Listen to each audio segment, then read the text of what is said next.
Good day, and welcome to the AFP webinar on how to raise more by selling your impact. I'd like to introduce our presenter for today, Jason Saul, the founder and CEO of Mission Measurement.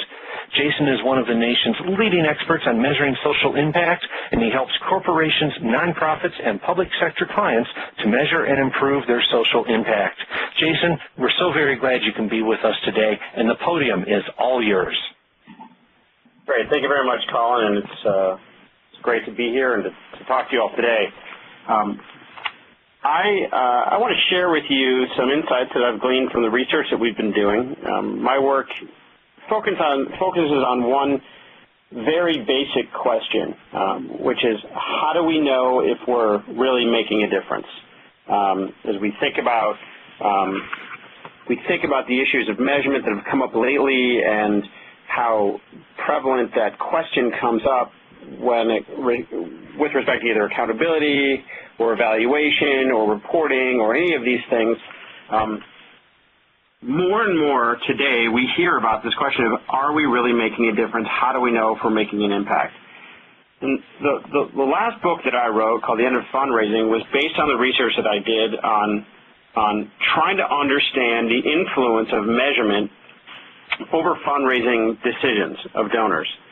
And I started with a very simple premise, which was I assumed that simply by being able to demonstrate your impact and show your results, that funders would give you more money.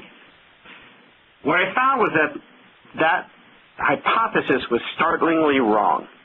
The research shows, according to several studies that have been put out lately, that literally only 2% of donors actually make decisions based on the relative performance of multiple nonprofit organizations, meaning only 2% of donors actually really care about impact, which is startling. The fact of the matter is most donors are focused on results primarily to make sure that they're not wasting their money. So as we started to think about this question even further, it started to really intrigue me. How do we know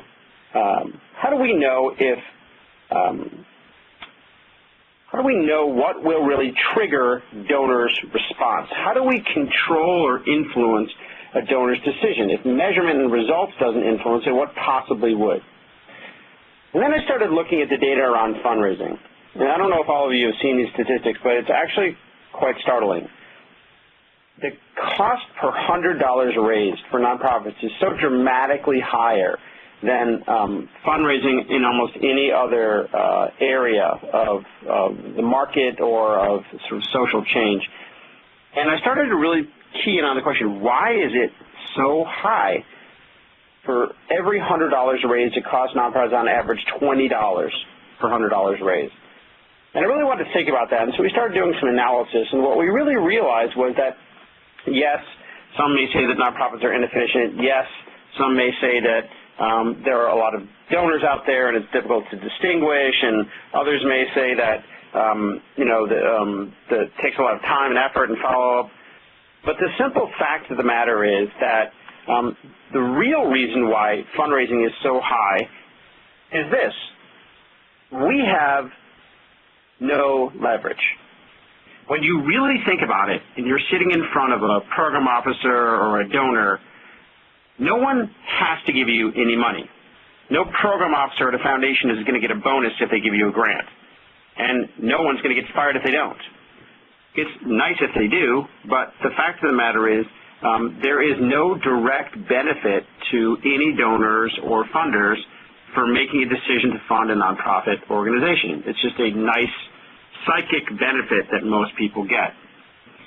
That presents a huge challenge in nonprofit fundraising because no matter what evidence we can marshal, we really have no influence over the donor's decision. So you read the cover of Advancing Philanthropy magazine or other publications, and they'll tell you that, we really need to study donor body language because you could tell by, whether they're happy or sad or if they're getting uncomfortable, or do your homework and understand, what their assets are and what house they live in and buy lists to figure out where the rich people are. I mean, the fact of the matter is these are extremely weak leverage points over trying to influence someone's decision.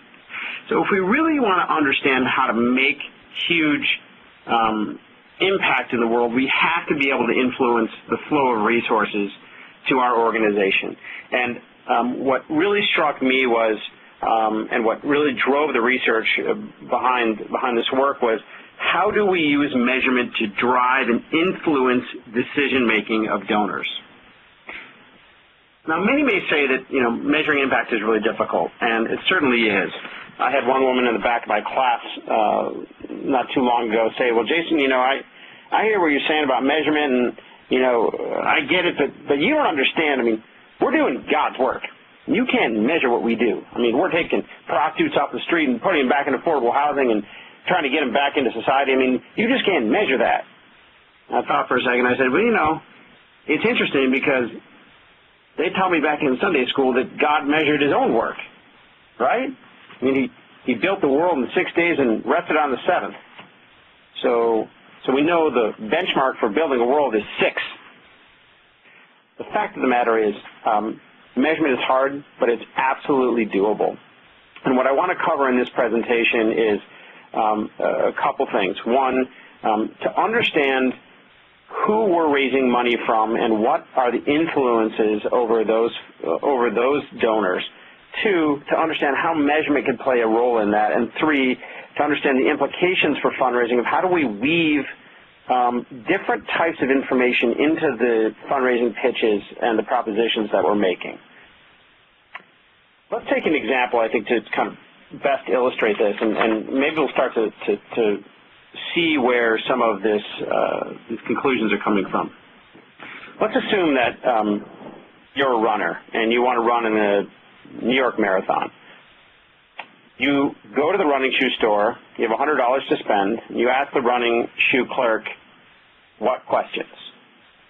Right? Most likely you're going to ask them, what are the right shoes for me? What's the best fit? What do other runners use?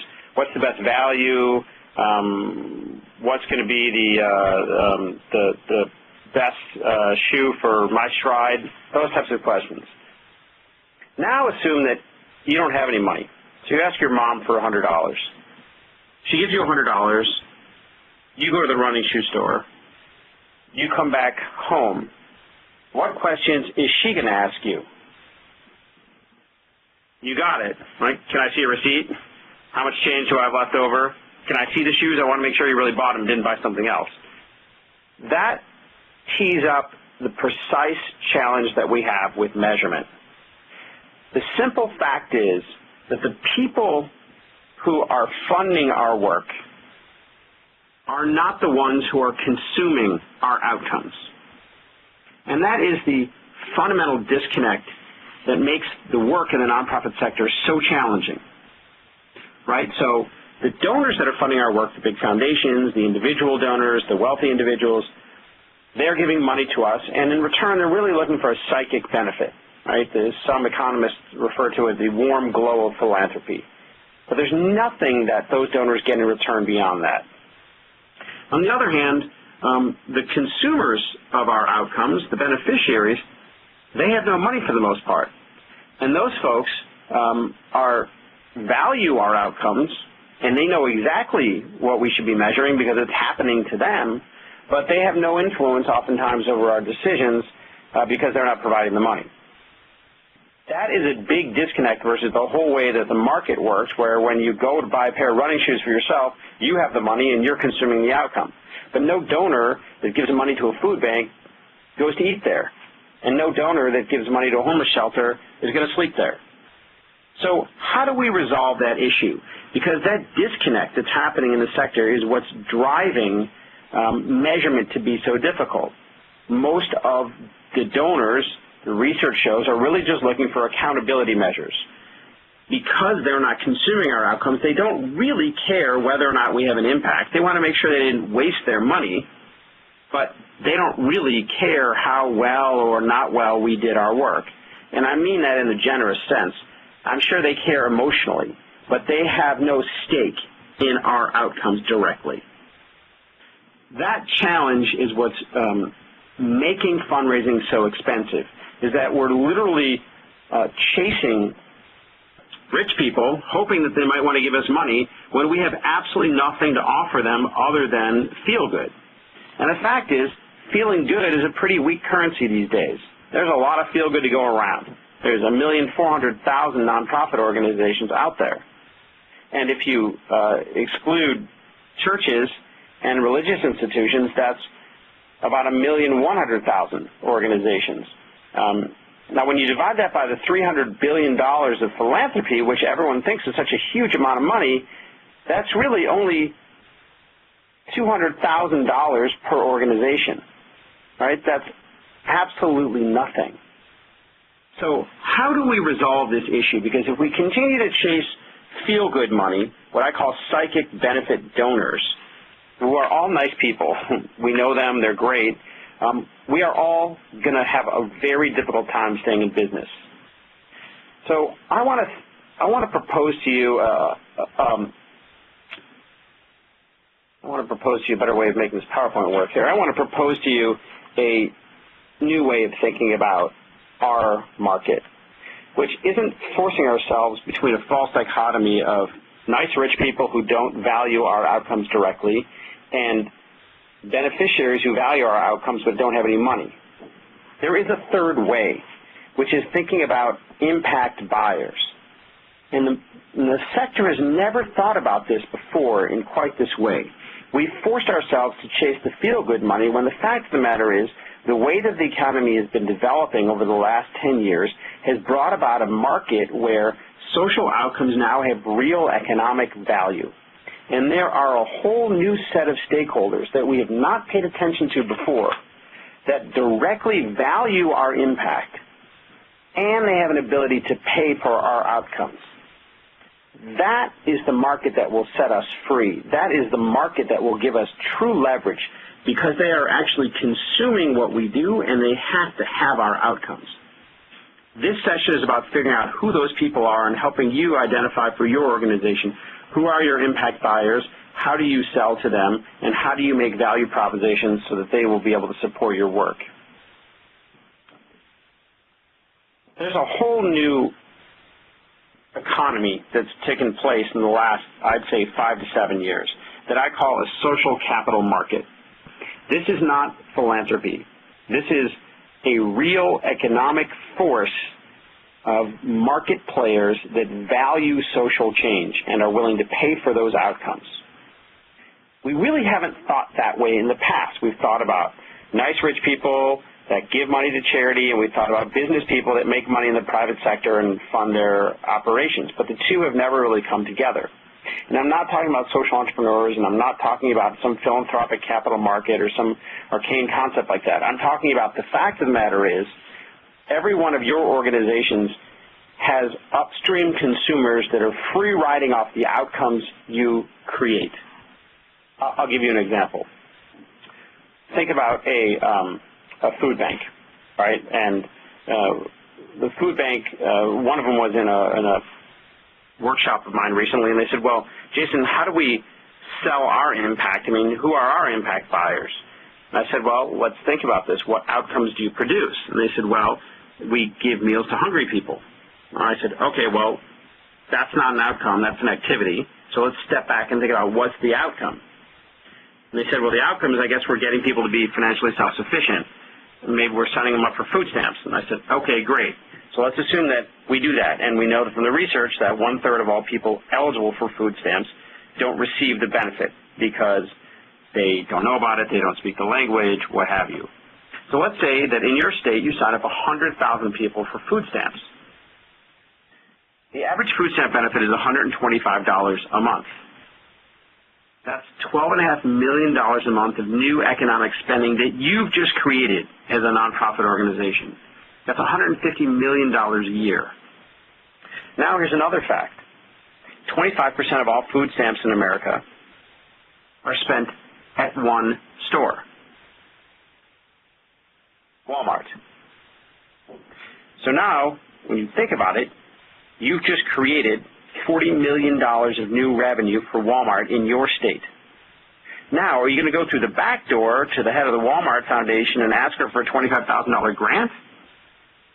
Or are you going to go through the front door to head of Walmart sales and marketing in your state and say, I want $1 million now.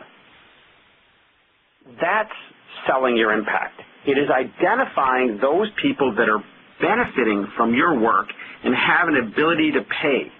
And in this reset world, in this social capital market, where social issues have real economic value, we have a fundamentally different opportunity than we've ever had before. Think about it. I mean, my wife has friends who are paying $25,000 a year for the kids to go to kindergarten. We are in real pain now, direct pain, because we are not solving social problems. And people are valuing social outcomes directly, ways they never had before. Boeing can't build any more airplanes unless they have enough engineers coming out of the public schools, and they can't get enough engineers. Kraft can't source more cocoa unless they find ways of developing alternative cocoa farming farmers around the world, because most of their cocoa is coming from one place in the Ivory Coast. So they need to work with NGOs that are developing alternative farming methods and creating smallholder farmers and training them in new methods to create cocoa for them.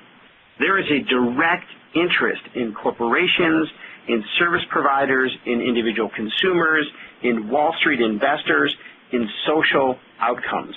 There is direct economic value.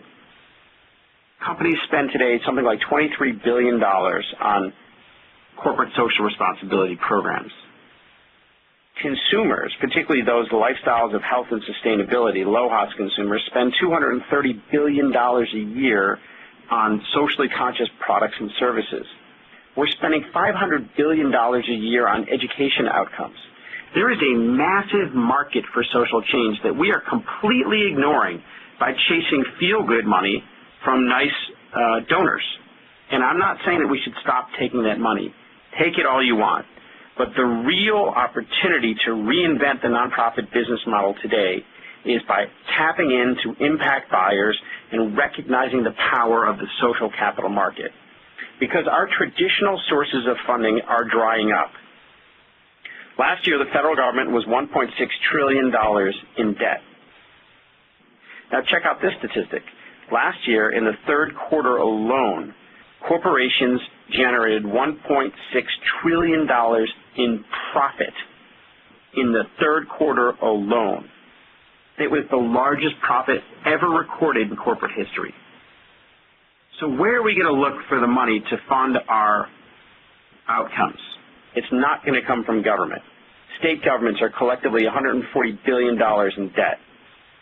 The fundraising, the donations and fundraising have been going down over the last few years precipitously. There's been a slight uptick this year, but it will be years, something like 5 to 7 years before it even gets back to the levels it was previously. We need to fundamentally reinvent the way in which we are raising money. And it isn't going to continue to work from us continuing to just tell stories and show pictures and hope that people feel good about our work. We need to find a way to create leverage, and the social capital market gives us that opportunity. This shift that I talk about is illustrated here in this slide from what I used to call an independent sector, where we were exogenous to the economy based on relationships, and this was really sort of just pure philanthropy, to today where we operate in a social capital market. The market values social change, and impact buyers are purchasing outcomes, acting like consumers because there are so many choices, and they are making decisions based on which outcomes are going to best benefit their needs. But this also is a moment of grand irony because it fundamentally challenges the presumptions under which we've operated for so many years. This quote from Tom Tierney, I think, is classic, right? I mean, there are no market forces, no competitors to take market share away, no customers that are going to shop somewhere else, creating this kind of protected zone of philanthropy. I don't know about you, but I don't want a protected zone anymore. The simple fact is we can't survive or thrive in this protected zone because the price of that protection has been subordinating us to the captive whimsy of philanthropy. We can't control decisions. We can't create any leverage with donors or with funders. And literally, we can't plan or execute any major initiatives without really having leverage or knowing what value we are creating for our donors or for the people that are funding our work. So I think this quote is a turning point in the way we think about our work and the trends that I'm seeing by working with some of the biggest companies in the world, from Walmart to Kraft to Levi's to McDonald's to Boeing to all those guys, working with the biggest foundations in the world, Kellogg and Gates and others, and working with many of you, the large nonprofits. There is a fundamental shift going on in the way in which the business of social change gets financed. And I'm not talking about funky creative ideas like social impact bonds, which is really great, but it's just nuanced philanthropy. And I'm not talking about online donations, and this really doesn't relate to social entrepreneurship. All of those things are really just a function of philanthropy. I'm talking about really thinking about operating within the social capital market. The first step to doing that is that we need to focus on high-value outcomes. And the shift that's happened in this reset world, particularly in its implications for the nonprofit sector, is a shift from accountability and thinking about how do we prove that we're responsible and that we didn't waste money, which is really what most donors are concerned with, to focusing on value. How are we creating social outcomes that people value? And how are we creating value for those people who have economic capabilities? There is a way to focus on higher value outcomes, right? I mean, and if you look at this chart, I think it's very helpful to push ourselves that the example of the food bank, just giving meals to hungry people is great, but that's not creating any real social value because we're not getting people out of hunger. They're hungry 8 hours later, or in my case, 4 hours later. We're not creating any real economic value because the fact is no one's really willing to pay for someone, no one directly values someone getting a meal. But people do value getting more people on food stamps, and those people are also getting more, at least a slightly higher value outcome in terms of a more sustained impact on their lifestyle. So the key to success in the social capital market is focusing on high value outcomes, outcomes that have high social value and high economic value. One of the observations I have in the nonprofit sector, having worked in the sector now for 15, 17 years, is that the reason why we are not solving social problems is because we are focused on too many fragments of outcomes. You know, let's give a coat to a homeless person, or let's give a meal to someone who's hungry, as opposed to trying to produce the real outcome itself, which is getting someone into a sustainable job, or getting someone to be financially self-sufficient, or helping someone to get into college rather than just graduating from high school. There are higher value outcomes on the social and the economic side that we need to be focused on, and that is fundamental to creating value in this economy. So here's the simple formula. First, we have to be able to capture our impact. And what I mean by that is not to run off and hire some university to do a 5-year longitudinal randomized impact study with a control group. We don't need that. You're not trying to test a novel theory of change in most cases, and you're not trying to publish some literature in an academic journal. Most of us are practitioners, and what we're trying to do is demonstrate a substantial contribution to a meaningful outcome. The fact is, in the food bank example, it really doesn't make any difference whether there are other influencers over whether 100,000 people were signed up for food stamps if the food bank was the primary driver of that outcome. There may have been other reasons, where the state government did some marketing or the technology became easier, but the fact is, if you're making a substantial contribution to the outcome, that's all you need to demonstrate. You don't need to exclude every other possible exogenous variable from that equation to prove that you're the only reason why that outcome took place. People aren't looking for that. They're looking for what are the outcomes that you are contributing to. So first, we need to engage stakeholders and define our outcomes. Second, we need to figure out who are our impact buyers. Who are these people who value our outcomes and are willing to pay for them? And then finally, we can't just do the perfunctory case for support that we do for funders and donors that lists our mission, our vision, our values, our team, our history. Nobody cares. When you're dealing with impact buyers that want your outcome because they consume it and they have to have it, they really don't care about all that background information. It's a nice appendix, but we need to shift from thinking about a case for support, which is a nice, fluffy philanthropic case, to a business case which demonstrates our value proposition and shows how we can make significant impact that these people will value. I'll give you another example, and I think examples may help, right? So there's a charity we worked with in Canada that is very focused on helping young kids get involved in social change and make a difference in the world. And they have 1 million kids on Facebook, and they have these huge events where young kids rally around their work and get sort of amped up to go make a difference in the world and do volunteering and build schools in Africa and other places. So they approached a large technology company not too long ago. And in the past, they'd only ever really raised $300,000 from corporations.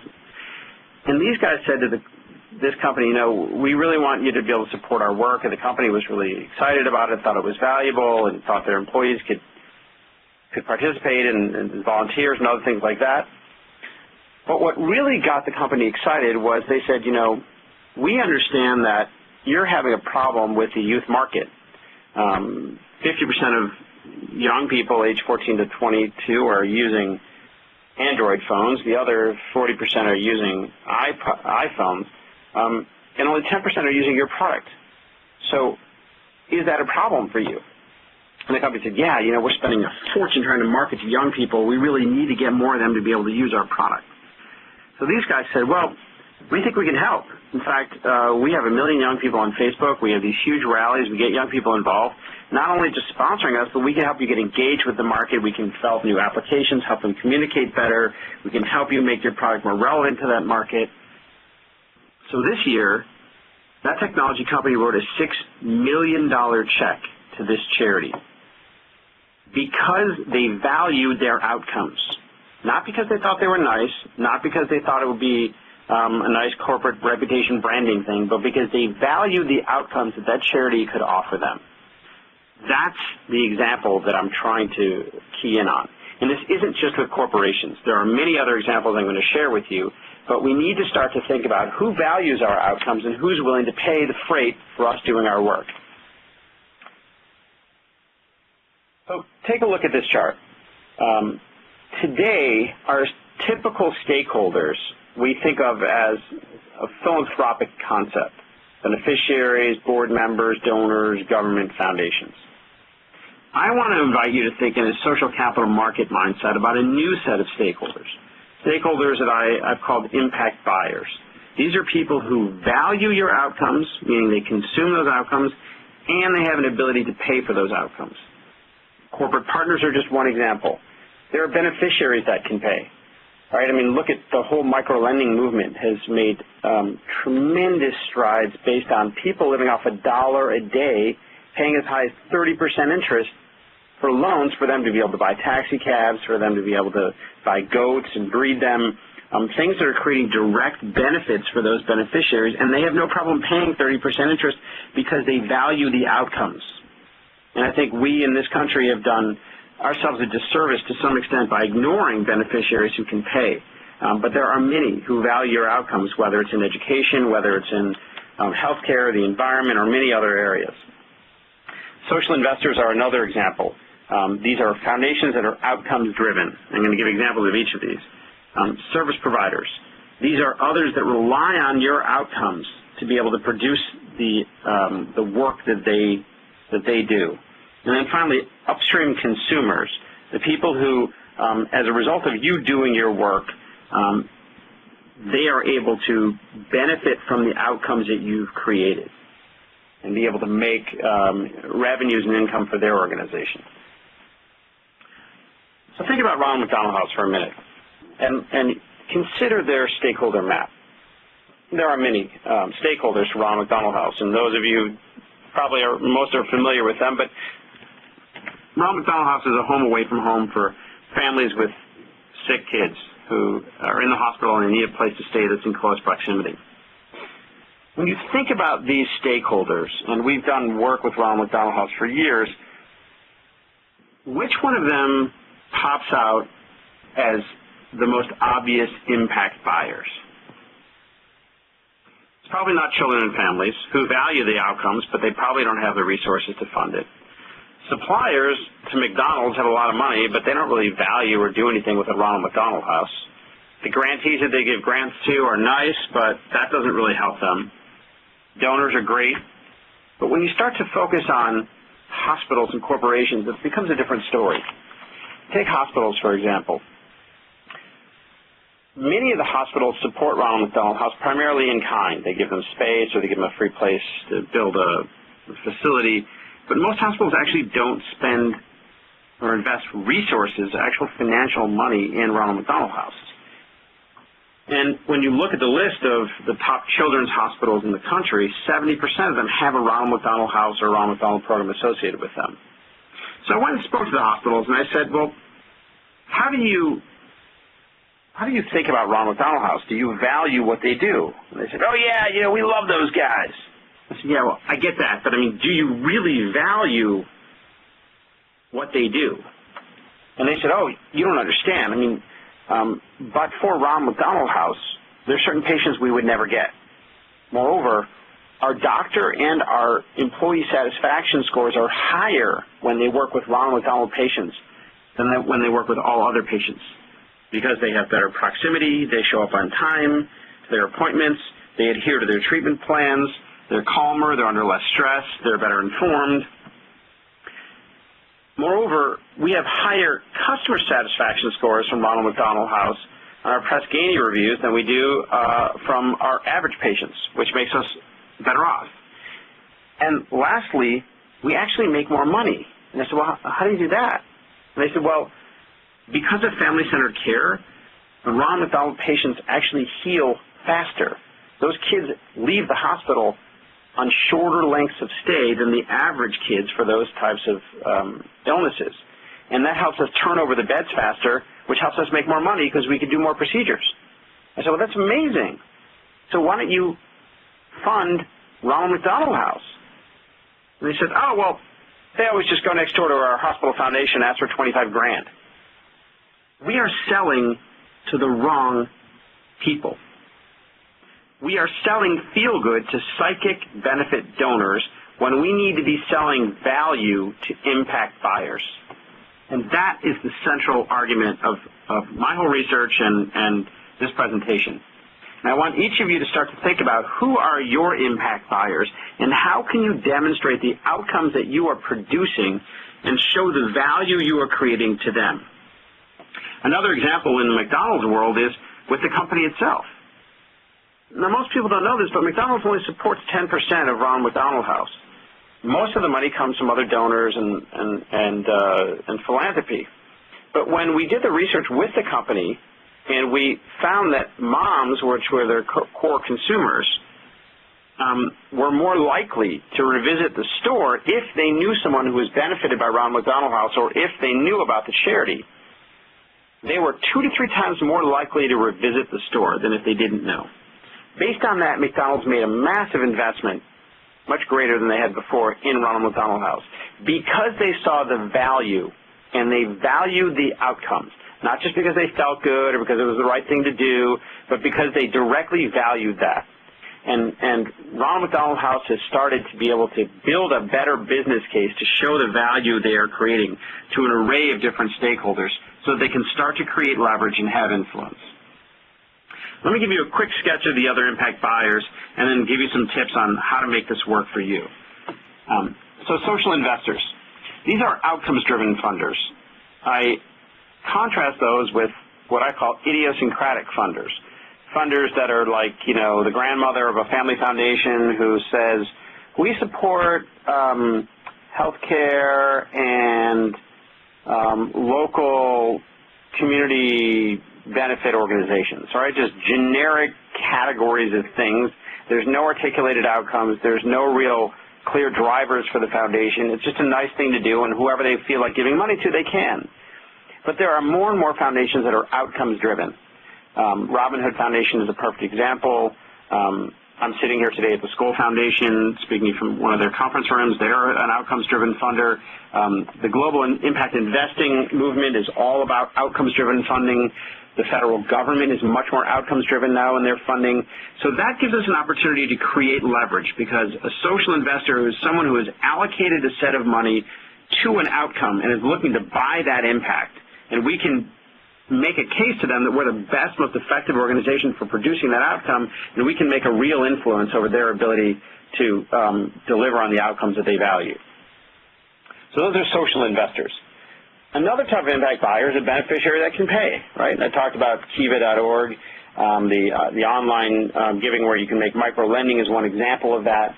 But PBS is another great example, right? And the whole controversy this year where they got cut off from federal funding, and it was created all this hysteria in the philanthropy press. But the simple fact was PBS started increasing the amount of time they made asks to their viewers for support. And you know what? Their support went up dramatically. The people who viewed their programs, who valued their programming and their outcomes, paid for it. And they were able to fill the gap by appealing to their impact buyers, which were beneficiaries that could pay. A third set of impact buyers, the service provider, right? And I gave the example of the hospital with Ronald McDonald House, but these are another few examples. I mean, Easter Seals is a great example. You know, here you have an organization that for years has been the leader in providing services to kids with disabilities. But most of their funding comes from government and from direct mail, hence the Easter Seal. As those funding sources are going down, the organization is thinking about how do we make the case for other people to fund our work? Who values our outcomes? Well, in something like 30 states across the country, the laws have been changing in the last year or two to make autism a required coverage of insurance companies. Shockingly, autism wasn't required to be covered by insurers for families with kids with autism. It was just considered a developmental issue, which is amazing. But that law is changing. And now insurance companies are desperate to find service providers who can provide really high-quality autism services. So in one state, they turned to Easter Seals and said, hey, can you guys do this for us? We're willing to provide up to $40,000 a year for services for our families that are covered. They have 8,000 families in this one state with just one health care insurer who have kids with autism. And you think about 8,000 families times $40,000 a year, that's $320 million market opportunity. Are we really going to spend all of our time chasing $100 donors through direct mail? We need to start to think about other people that value our outcomes and who's willing to pay the freight for our work. For all the money that Easter Seals can make off those off providing value to those service providers, they can give free autism services to every kid in America who can't afford it. First Book is another example that I won't go into, but I want to give an illustration of each. Upstream consumers are another example. So think about this one organization called Chicago Performing Arts Academy. It's one of the first performing arts high schools in Chicago.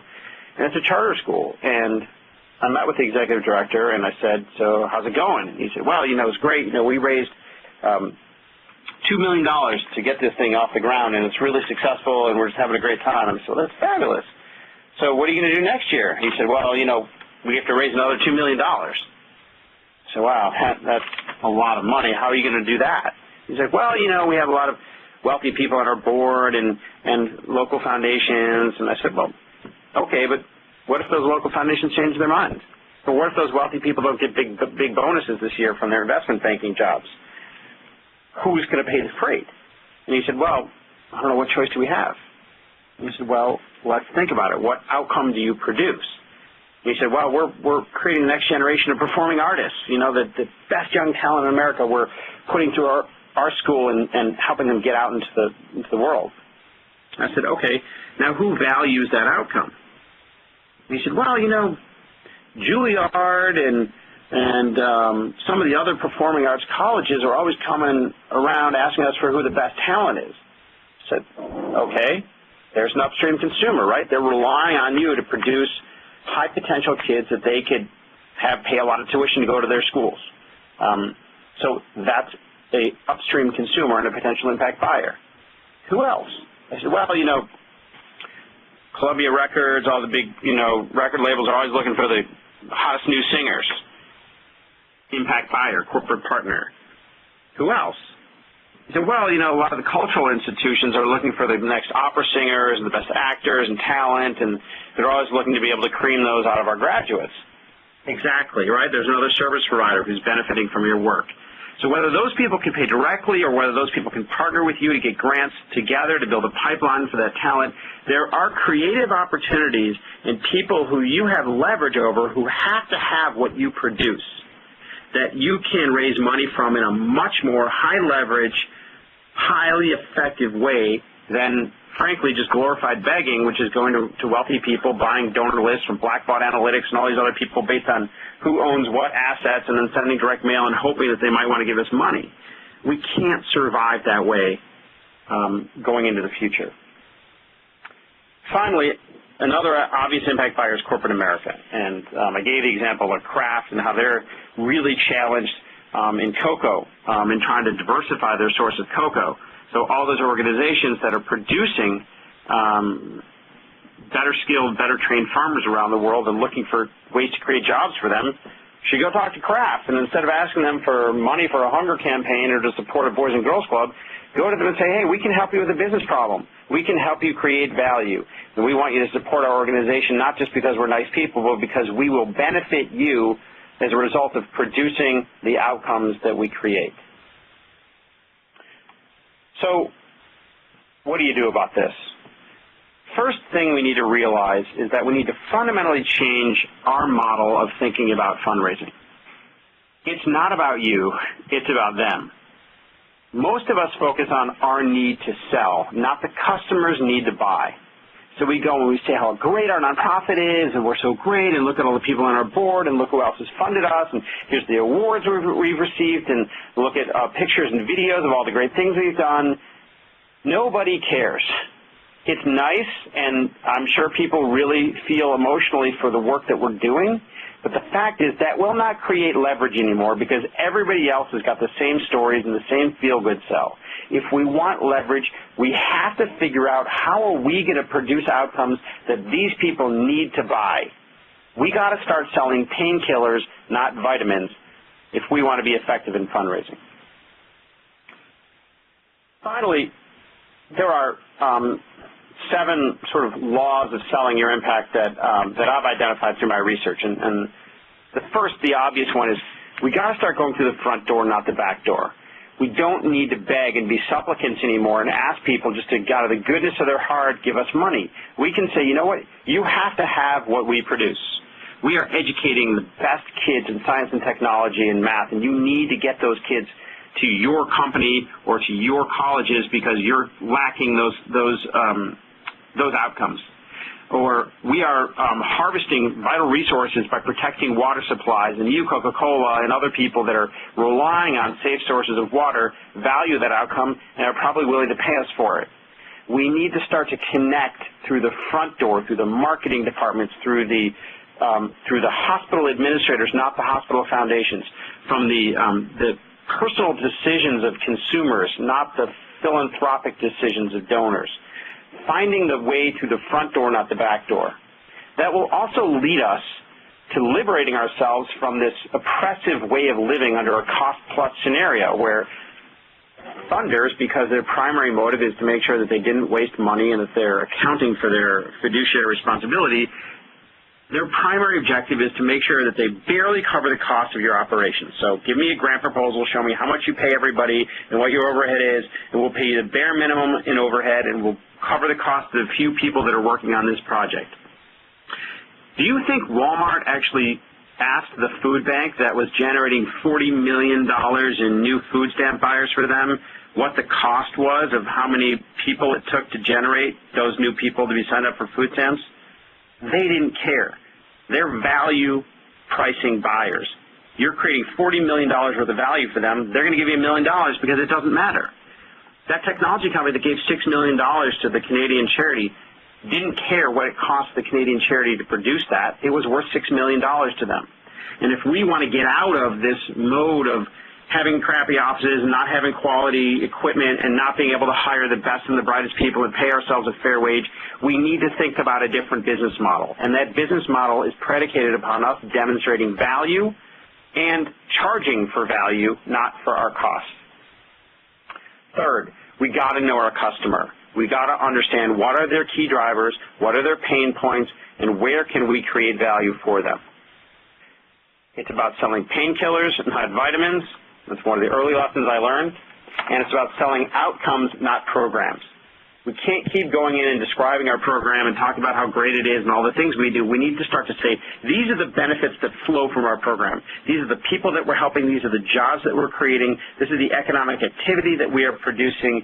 These are the graduates that we are matriculating. These are the resources that we are protecting. These are the outcomes that flow from our work. That is the language we need to adopt. Otherwise, it's literally just another activity that's a nice program that people can't value because they don't know what they get from it. At the same time, we need to be careful not to oversell. And I encountered this by working with one of the after-school programs for kids when they said, you know, because someone comes to our after-school program and plays sports, they're more likely to graduate from high school. And so we want to get Gates money because we can prove to the Gates Foundation that our outcome is high school graduation. Well, when we looked at the program, it was basically just kids playing basketball after school 1 day a week.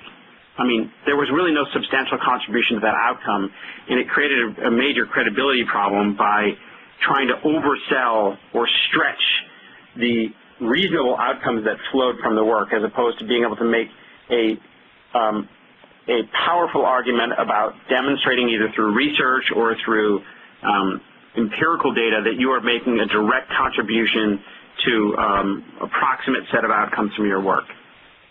And finally, don't waste time on idiosyncratic funders. A friend of mine is Jim Williams, the CEO of Easter Seals, and we advise them on how to sell their impact. And he's going round and round with one program officer at a foundation who expressed initial interest, and then they said, well, they get back to him, and the guy blew off the phone call. Then he didn't show up in the phone call. The next phone call, then he sent an email saying, well, why don't you send me an explanation of why we should consider you? So he did, and then following that, they had a call, and he said, listen, Jim, let me just tell you something. We're not going to give you any money. But, we're interested. Why don't you educate us about kids that are vulnerable? What are we doing? This is one of the most powerful, influential people in America who's spending his time trying to help kids with disabilities, chasing some low-level program officer at an idiosyncratic funder foundation that doesn't have any real outcomes and no consequences for the decisions. We've got to stop wasting time on idiosyncratic funders and donors and focus on the people who value our work, who have clearly stated outcomes and who know what they want to buy, and who allow us the opportunity to demonstrate that we could be the most effective people at producing the outcomes they value. This also gives us the opportunity for thinking about a different way of making the case for support. A business case, and I don't mean just talking to companies. I mean a business case for what's the pain that this stakeholder cares about? What are the outcomes that really matter to them? What is your ability to solve that problem, right? And like in Vancouver, I was talking to the head of the Vancouver Foundation and recently about the homeless problem, and she said she went to the real estate developers in Vancouver and said, hey, we can really help increase your property values. We can really help you by cleaning up the homeless and helping them get jobs and get off the streets here. We can actually help you get lower tax breaks, make your property more valuable, all those things. And the developers supported the program valiantly because they understood how the impact could benefit them. So we need to be able to show how we can solve the problem. What's our proof? Why should they believe you? What's your track record? And then finally, what's the opportunity? What's the deal you can provide to them? How does the partnership work? What are the costs involved? And how can you work together to create an innovative solution to their problem? So here's what you can do right now, back at your organizations, thinking about with your leadership and your board, because, and I spend a lot of time talking to development directors, and I never used to in the past. I usually spoke to the program people who think about measurement. But a lot of the development directors are the most influential people in the organization, and you guys can really lead change. You get it. You're listening to what the market's saying. You're hearing what foundations are talking about. You're hearing what donors are talking about. And it's up to you guys to start to champion this thinking inside the organization. again, this doesn't mean we stop doing what we've always been doing. Fine, we take money from philanthropic support, but it means that we need to come up with new, innovative, alternative sources of funding that we can create influence over for our own future. So here are things that you could do. First, focus on your strengths. Think about what can your organization do better than anybody else. What advantages do you have? What assets, capabilities can you bring to bear that that could be really valuable in the market? Second, what outcomes do you produce? This success equation is a tool that we use. It was based on my first book called Benchmarking for Nonprofits, on how can you articulate simply what are your outcomes, what are the key performance indicators of those outcomes, and what are the strategies that you use to drive those outcomes. So simply articulating your outcomes. Don't need to go, do a 5-year study over this. It's something that you can do by engaging your stakeholders, defining your outcomes and your impact, and putting in place a simple process to be able to measure. And then finally, socializing the concept of your organization. Talk to your board about this. Ask them what they think. Share this presentation with them. Ask them what outcomes they think that you produce that are the most valuable and who values those outcomes out there. Where are the opportunities? Because many of these people are probably from the business world or have been successful in their individual careers. Where are the opportunities for you to sell your impact, and how can you make a big difference? Look, I mean, at the end of the day, this is about innovation. And I think we're at a tremendous moment of opportunity for this sector, but also a pretty scary time where we need to fundamentally rethink the way we're doing business. And that requires us to innovate. The first lesson I ever learned about innovation, I learned from my father, who told me a story about a great uncle of mine named Emanuel Merdinger. And he was a chemist in Germany, pretty accomplished chemist.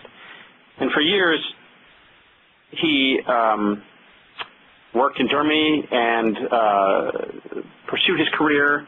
And in the 1940s, he got captured in the Holocaust and brought to a concentration camp. And they made him into a day laborer. And at night, they made him tend bar. But because he was a chemist, he started to make his own beer. He experimented around, and eventually he came up with a recipe that everybody loved. And the Nazi soldiers loved his beer. They drank it every night, and he became sort of a cult figure there. And one night, one of the Nazi soldiers got drunk, and they put a gun to his head. And they said, "Emanuel, you give me the recipe to the beer, or I'll blow your brains out." And I said, "Dad, well, what did he do?" And he said, "Well, Jason, if they gave him the recipe to the beer, they'd kill him, because they don't need him anymore. And if he refused and didn't give him the recipe to the beer, they'd kill him anyway." So I said to Dad, "What did he do?" My dad said, "It was easy, Jason. He gave him the recipe to the beer." He said, "Here, you can have it.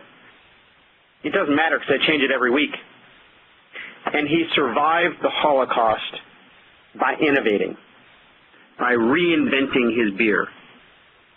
And I say to you today that we need to reinvent our beer in the nonprofit sector.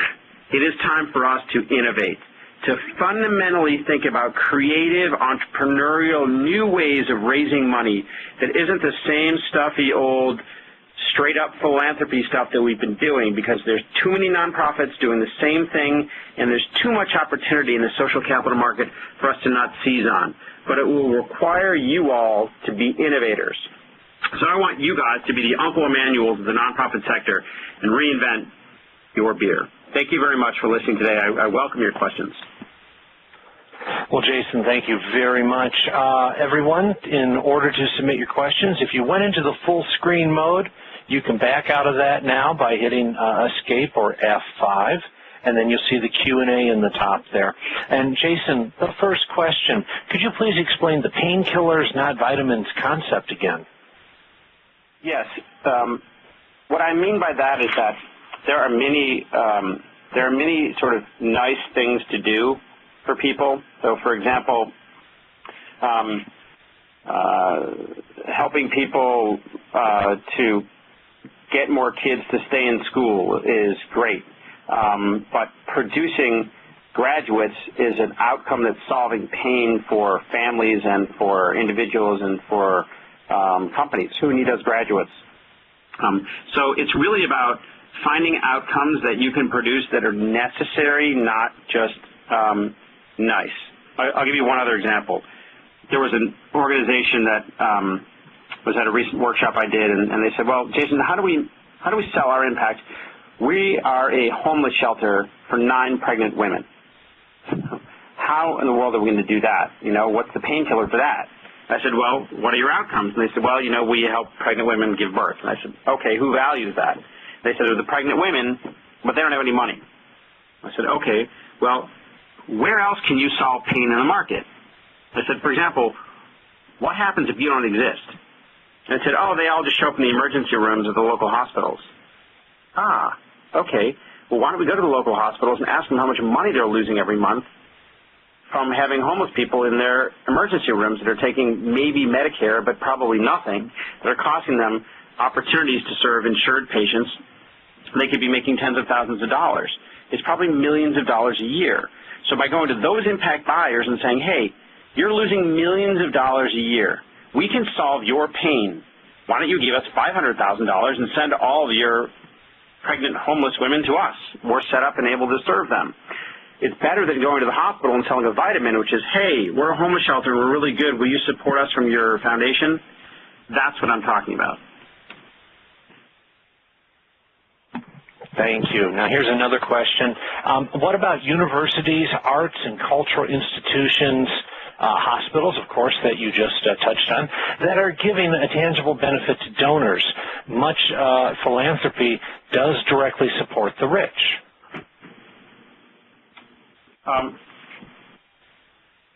If you could just say the question one more time, I'm sorry. Right. What about universities, arts and cultural institutions, hospitals, et cetera, that are giving tangible benefits to donors? Much philanthropy does directly support the rich. This came in early when you were talking about, you know, having the tangible results or benefits, I believe. Yeah, right. Well, the fact is, I think there are a lot of ways to monetize the value of philanthropy that's not just benefiting the rich. For example, if you're thinking about arts organizations and artists, there's a great example of the Hyde Park Arts Center, a board that I serve on in Chicago, and they're trying to help struggling artists. So what they decided to do was, how do we create value? They have all these patrons that are visiting their art center all the time, and rather than just asking them for a philanthropic donation, they said, well, hey, we have all these struggling artists. Why don't we match you up with an artist that you'd like to collect, have the artist do commission work for you. You could be a patron. 50% of your donation will go to serve the art center, 50% will go to the artist, and you'll get a new work. And they were able to raise hundreds of thousands of dollars a year by creating value and advancing their mission at the same time. So I don't think it's all just about thinking about, you know, how does this benefit rich people. I think we can make rich people benefit our missions. Okay. And how does this apply to the higher education setting? Well, I think it's very clear in the higher education setting in two ways. First of all, I'm serve on the faculty at Northwestern at Kellogg School of Management, and you know, they've not been most effective at fundraising from donors. And when the kids get out of the MBA program, they're stuck with, you know, hundreds of thousands of dollars of loans. So going to them and say, hey, will you give us $1,000 is probably not effective. The traditional model for fundraising in universities and higher education is also broken. Just going to alumni for the simple fact that they graduated from your organization and asking them to pay you money because they graduated from you is not creating any leverage. There's no value being exchanged there. It's just, again, another form of psychic feel-good. So the way to apply this model to higher education is to say, how can we create value for alumni? One of the things that my firm does is we do a lot of the market research with those stakeholders to figure out what do they value and how can we figure out how to deliver value. So maybe we survey alumni, and rather than just doing a feasibility study to ask them how much money is feasible for them to give us, we actually do some research and figure out what outcomes are they valuing. Maybe they want to be professionally networking. Maybe they want to be able to have access to certain expertise or knowledge. Maybe they want to be able to monitor or audit certain courses. Maybe there's value that costs us nothing to give to them that would be a value exchange to create a lot more leverage in fundraising for them. So there's a huge way to be able to tap into this model and rethink the traditional, straightforward alumni fundraising models of higher education. Very good. Now, Jason, do you have any ideas on how to engage your board of directors with this new way of thinking so they can help with these efforts? Yeah, I do. I think, first of all, I think it's important that they understand the concept. So I would share this presentation with them. I think it's important to sort of get them thinking in a different frame of mind. And then second, I would ask them to help you identify impact buyers. Make them part of the process. And instead of having them sit there and review boring financials every time or talk about the next fundraising event, which most of them, are not that excited about, ask them to use their business brains. Turn their business brains back on and think about this as a proposition of where can we create value? Who are our impact buyers and what are our value propositions to those impact buyers? So engage them in the process and use their expertise to help you sell your impact. Okay. Now, can you address nonprofits in a rural or smaller community? Yes, I think that's a really important differentiator. This isn't just about big brand name national organizations. I think it's a matter of figuring out, even if you're in a small rural area, where is your value being created? Who's benefiting from what you do? So there's some basic questions you can ask yourself. Second, who's in pain because they're not getting what we produce, meaning if we go away? Second, who's economically better off because we're doing what we're doing? Third, how can we leverage our assets to create value for impact buyers in our area? You could be working with farmers in those areas, and you could be able to find ways to have farmers support you even though they're looking for ways to raise their revenues by giving them better technologies or accessing better supply chains for them and being able to create value for the farmers or for the food producers that are benefiting from those farmers. You could be able to work with local businesses to be able to apprentice and pipeline talent into their organizations. You could work with local investors or banks to be able to find entrepreneurs or social entrepreneurs that are people that they want to finance. The simple steps that I lay out here can be applied to any organization, but it starts with identifying your outcomes by engaging your stakeholders, figuring out how you create value, and then figuring out how to make the business case for those impact buyers. Okay, and we're, of course, going to continue and take questions here for a while. I just want to mention that the next webinar will be on July 13th at 1 p.m. Eastern, when raising money, 10 legal matters to avoid. And I'm going to bring the survey up, so it's on your screen now. You can take turns filling this out. It will loop. And don't worry, nobody else can see what you're doing. And now we're going to continue with the questions. Jason, what about a small hospice where the outcome is that patients die in peace without pain? How can you find the impact buyers with that setting? Yeah, I think that's a perfect example, right? Because again, so think about what happens if your organization doesn't exist. Fine, maybe there's another hospice, but the fact of the matter is patients probably stay in the hospital longer than they should. So if you're able to work with a hospital to say, look, we want to work out an early discharge program with you. Even if we save you 1 week per patient, that could be millions of dollars. So we want to partner with you, the hospital, to save you money by getting patients out of there as fast as possible and over to the hospice and figure out what their pain is, show how you can partner with them to create value, and make the business case for them to support you. There may be other impact buyers as well. Maybe families that benefit from this because they're able to go back to work, or other things that you could look at. And if you build your stakeholder wheel and engage them to identify where are the outcomes that you really can use to create value. Jason, you're doing a great job at instantly being able to connect and see the value propositions for the huge diversity of organizations. So you're really doing great. I have a question about another item, though, that you mentioned that charities will take 5 to 7 years to recover from their economic downturn. Was that 5 to 7 years from now, or was that 5 to 7 years from 2008? Someone's just asking for clarification. It's 5 to 7 years from now. This was the research that I just read this research a couple days ago. I'm not sure where. It could have been the Chronicle Philanthropy or the Philanthropy Journal, but it was based on the latest research from the Trends in Fundraising. All right. Thank you for clarifying.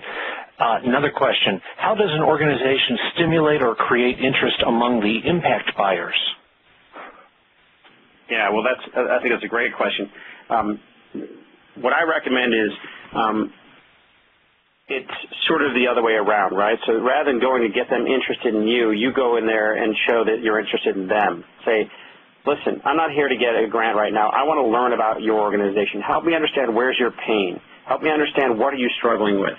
I mean, when we go and talk to companies, the first thing we ask them is, what are your top 3 business challenges?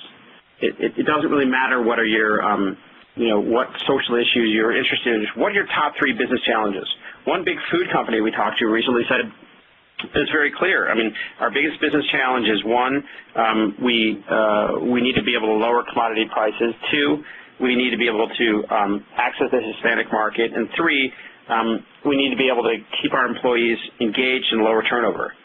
Every single one of those are things that a nonprofit can help with. So this isn't about selling from going in and talking about what you have to sell. It's going in and trying to figure out what's the customer's need to buy. And they will be unusually forthcoming if you can ask the right questions and engage them in a way that's genuine to truly understand what their pain is so that you can help them solve it. At this point, why don't we go ahead and please, again, the survey that's up on your screen will cycle so everybody at your site can have a chance to fill it out. We really appreciate your feedback. We thank you for being with us today, and on behalf of AFP, I want to thank you for being here, for all your questions, and a thank you to Jason for your presentation and sharing your expertise with us. So sorry that we weren't able to get to all of your questions today, but something must have happened on Jason's end. So we're going to wrap it up at this point. I hope everybody has a very nice day. Take care. This does conclude today's event. Bye now.